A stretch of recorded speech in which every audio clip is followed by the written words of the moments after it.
बताएंगे। राजू एक छोटा सा लड़का था जो अपने माता पिता के साथ एक छोटे से गांव में रहता था। वह बहुत गरीब था, लेकिन उसके माता पिता ने उसे हमेशा सिखाया कि ईमानदारी ही सबसे बड़ी दौलत होती है। राजू अपनी पढ़ाई के साथ साथ गांव के बाजार में एक दुकानदार शर्मा जी की दुकान पर काम करता था। एक दिन की बात है, शर्मा जी ने राजू को बाजार से कुछ सामान लाने के लिए पैसे दिए। रास्ते में उसे एक चमचमाता हुआ पर्स मिला। जब उसने पर्स खोला तो उसमें काफी पैसे और एक पहचान पत्र था।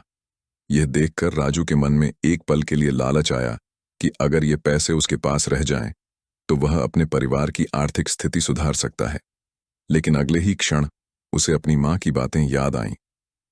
बेटा, ईमानदारी से बढ़कर कुछ नहीं होता। राजू ने बिना समय गंवाए पहचान पत्र को ध्यान से देखा और पर्स के असली मालिक को ढूंढने का निश्चय किया।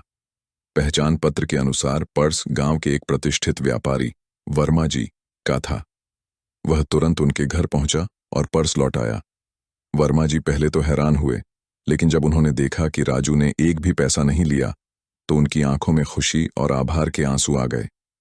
वर्मा जी ने राजू की ईमानदारी से बहुत प्रभावित होकर उसे इनाम देने की पेशकश की, लेकिन राजू ने मुस्कुराते हुए कहा, सच्चाई का इनाम पैसे नहीं, संतोष होता है।